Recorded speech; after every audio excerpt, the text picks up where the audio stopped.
We have two specific things to talk about regarding the recent Supreme Court ruling on Monsanto, the company that sells the weed killer Roundup, and the first thing being that they sided with the company instead of the people. This case was focused on whether the EPA or the states gets to decide whether Roundup has to label their product or not as cancer-causing, because the specific ingredient known as glyphosate has been up for debate by scientists and researchers for many years now as to whether it's carcinogenic or not. And the Supreme Court, that's packed by Trump and regularly sides with the major corporations, said the EPA gets to decide. The EPA then used a specific set of research papers that said it's not carcinogenic, you don't have to label it, and that is now apparently going to affect tens of thousands of lawsuits across the country that are going after Roundup and claiming they acquired cancer from using their products for many years. Second, aside from the obvious problem around this ruling and Trump's increased production of glyphosate and spraying it across all of our parks,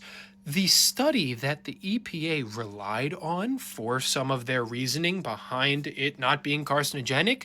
was ghostwritten by Monsanto, Roundup. Mother Jones was able to access a memo from the EPA that found that this study that was written by two specific scientists actually had a third ghostwriter from Monsanto, Roundup, shaping the entire paper. To my knowledge, this is unfortunately very common in the science field, where big companies will hire scientists or ghostwriters to shape studies that make their product look good and safe even when they know it isn't, so they can continue selling that product. It's kind of similar to big oil and how they spent decades saying that fossil fuels are much better and tearing down things like solar, water, and nuclear so that they can continue making money off of fossil fuels. Last thing I want to say on this is this doesn't clarify that Roundup is not cancer causing. This is about labeling and liability. The ruling says that they choose the EPA, and the EPA, based on the flawed study that they paid to have,